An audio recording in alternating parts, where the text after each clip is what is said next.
Contos da Trafaria, onde o Tejo se faz mar.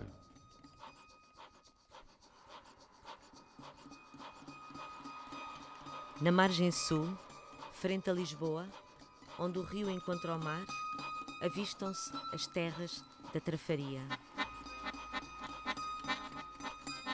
Terras de lendas e realidades duras, isoladas, paradisíacas. Um segredo bem guardado, onde o tempo parou e o futuro é uma incógnita. Aqui há pescadores, rappers, fadistas e surfistas.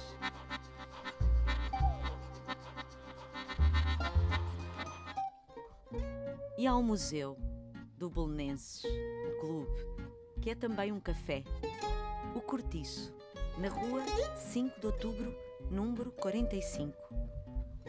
O dono deste café é o Zeca. Nascido e criado nesta vila, ele foi tipógrafo e estivador, homem de movimentos sindicais. Entra nas artes gráficas no Diário de Notícias aos 14 anos. De montador de offset à fotocomposição manual, ele conta como o Dia do Trabalhador teve origem no Dia do Tipógrafo, quando no 1º de maio paravam todas as tipografias do país e os grevistas eram perseguidos pela PIDE. Zeca do Cortiço é hoje organizador de excursões do seu clube, o Belenenses, e esposo da Dona Ana, desde que é gente. Ele traz na memória os dias em que na Trafaria havia muitos barcos, muita gente, correios e um posto médico.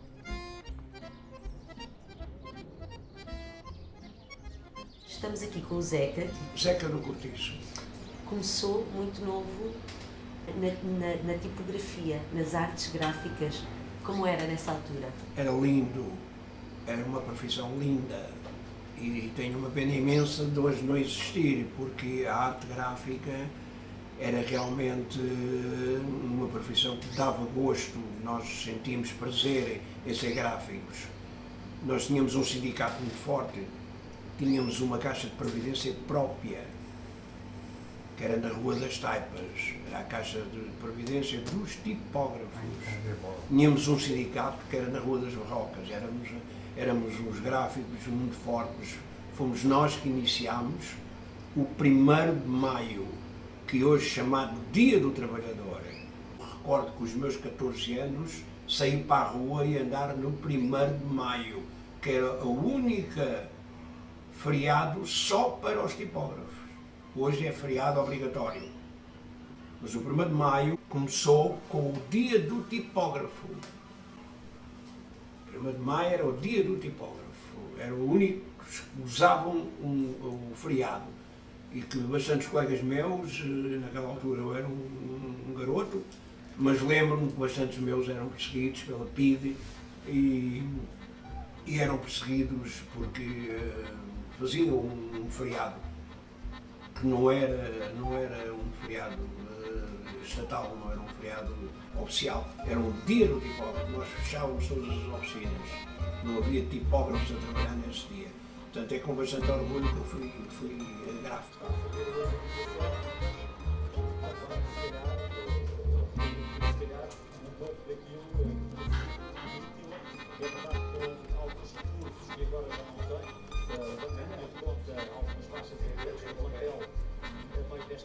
Eu fiz a revista Permanência, eu fazia a Crónica Feminina, eu fazia a Raiz, a revista Raiz, que era o Sousa Veloso o diretor.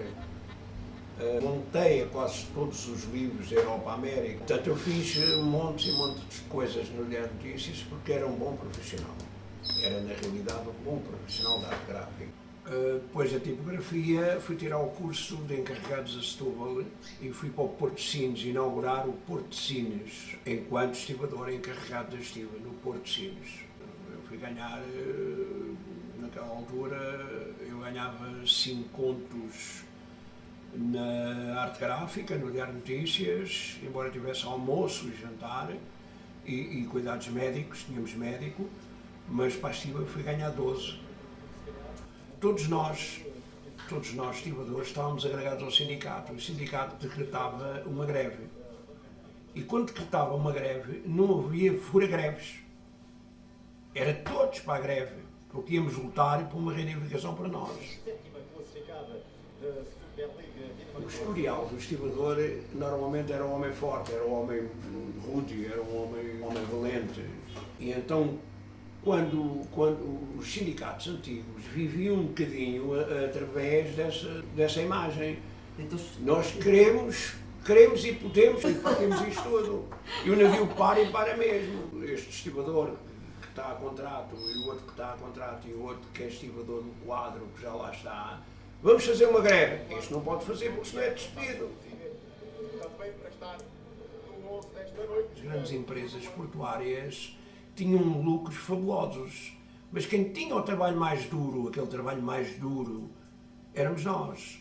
Hoje em dia o patrão contrata um estibador a 3 meses. E isso tirou a força aos estibadores. Com bastante pena minha, tirou a força aos estibadores.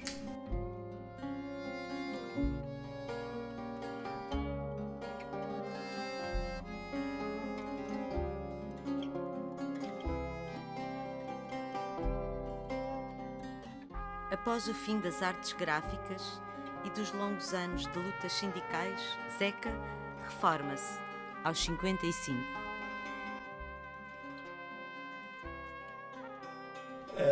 Era uma boa idade para ter reforma se eu parasse, mas parar é morrer. E então não fui habituado a parar, comecei a trabalhar muito novo, com 12 anos numa padaria e com 14 na arte gráfica. Não nasci para estar parado. Tomámos outro espaço aqui no café porque eu não sabia o que é que podia fazer à minha vida. A arte gráfica tinha acabado e eu fiquei um bocadinho embaralhado, com 2 filhos a estudar, o dinheiro gasta-se e o que é que eu vou fazer?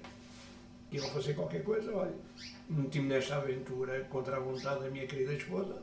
É ela a patroa, é a patroa 2 vezes, é a patroa do café e a minha patroa também. Já Arthur Gomes, vem Arthur Gomes, cruzamento rasteiro, pode ser um gol do Sporting, bola de lado. E pronto, e seguimos aqui com este projeto. Este projeto ao princípio trabalhou muito bem, hoje não vale nada, hoje é caixas de 20 euros, 25 euros, 30 euros por dia. E quando for 6 horas, olha-se para cima e para baixo, não se vê viva a alma a passar nas ruas. Eu ontem fui-me embora, eram 6 horas da tarde. Não vale a pena estar aqui 1 hora para tirar uma bica, porque a minha vida é um bocado baseada na minha reforma e na reforma da minha mulher, e a gente, para a nossa vida de casa, é aquela reforma é que conta. Aqui para o café tem que ganhar para ele, quando no dia dele já ganhar para ele, eu fecho isto. E se calhar pouco dinheiro. Futuramente, se calhar já no meu tempo, a trafaria vai ser uma coisa linda. Na minha perspectiva, nada se construiu. Recupera-se na realidade.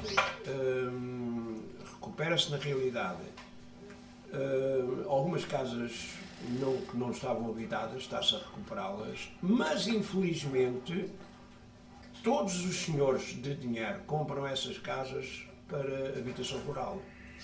Preços exorbitantes. Tirar os habitantes do segundo terrão, anda tudo à procura de casa.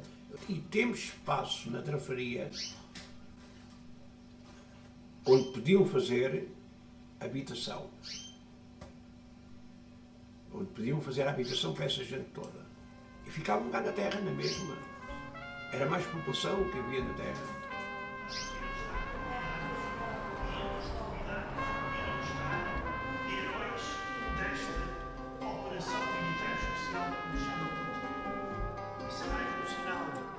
Que a guerra na Ucrânia vai estar no centro da discussão.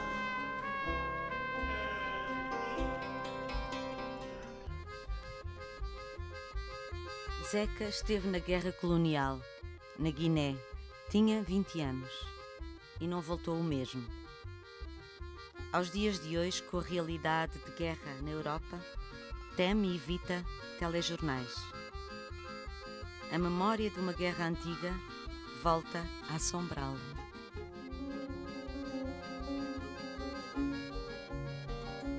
O trauma maior é psicológico, porque porque infelizmente vi lá coisas que não devia ter visto. Passei por coisas que não devia ter passado, porque era uma criança com 21 anos. Fui para a Guiné, tinha feito 21 anos em julho e embarquei em setembro. Era uma criança que era gráfica, trabalhava num jornal e que nada tinha a ver com tiros, nada tinha a ver com guerras. E os 2 anos e 9 dias que eu lá estive, tivemos 5 mortos, tivemos 34 ou 37 feridos, evacuados para cá. Portanto, foram um tempo em que eu passei, que ainda hoje estou a ser acompanhado na Associação dos Deficientes das Forças Armadas. Tenho um processo a correr para ir a uma junta médica de stress, de guerra.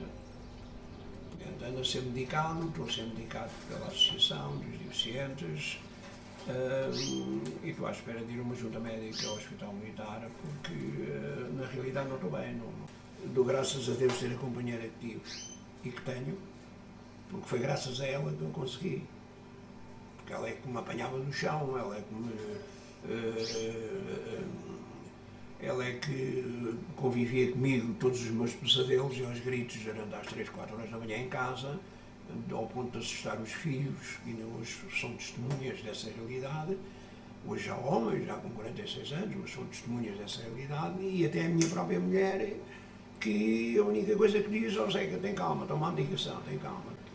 Eu fui a consultas, tanto, e ainda no dia 14 estive numa consulta psiquiátrica e de psicologia da doutora Teresa Infante, na associação, e ela diz que, como eu, há milhares de homens assim, há uns que muito mais sensíveis, há outros que tudo passou ao lado, e tudo esqueceu. A mim não me esquece, eu lembro-me desde o primeiro morto até ao último, lembro-me de tudo, não é? Lembro-me daqueles que morreram ao meu lado, lembro-me daqueles que eu não consegui salvar. No dia 10 de outubro de 1971, que era domingo, o rapaz casado de Aveiro, o nome António de Jesus, morreu ao meu lado. Eu não consegui salvá-lo, não consegui, porque ele morreu, tirou-se um rio a dar um mergulho, o bicho comeu, e eu a ver o bicho a comer e não consegui lá ir, porque senão morria também. Eu mais uma alferes, que é o alferes Fontinha, conseguimos depois ir recuperar o resto do corpo e eu andar com o resto do corpo numa lona e trazê-lo para uma capela. Portanto, recordo-me essas coisas todas, não é? Vivo isso quase todos os dias, não? Já se passaram uns 53 anos.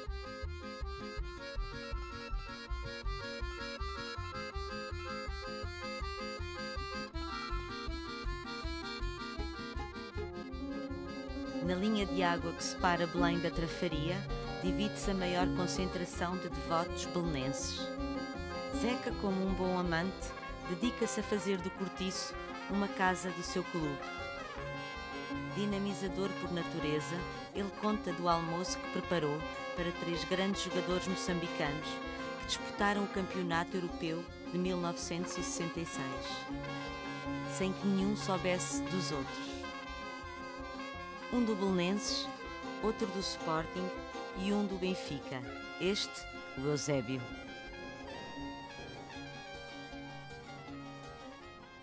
E como eu pensei um dia em trazer os moçambicanos a almoçarem aqui no meu café, o convite foi feito através de um diretor do Belenenses, porque vinha o Vicente.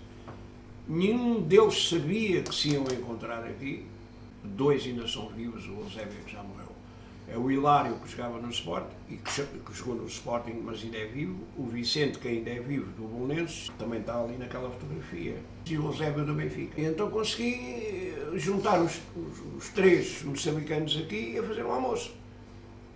E depois a ideia foi, eles, Zeca, vamos levar os jogadores que fomos campeões da 2ª Divisão, que é aquela moldura grande que eu tenho ali em cima.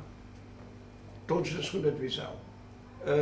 Pronto, vieram todos aqui comer. E a partir daí comecei a ter confiança com os presidentes confiança comigo, e ainda hoje prevalece. O presidente do Belenenses é muito meu amigo, tenho o contacto dele. Vou bater à porta? Então. Se faz favor. E então a coisa, pronto, começou a ser conhecida pela Casa dos Belenenses. Olá, como está? Começou a ser conhecida pela Casa dos Belenenses.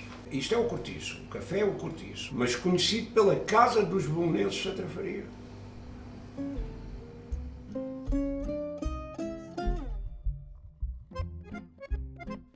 Este podcast é in situ. Os barulhos, sons que surgem à volta da conversa são pinturas sonoras dos vários locais onde foi gravado. Pretende estimular a imaginação e treinar a espacialidade.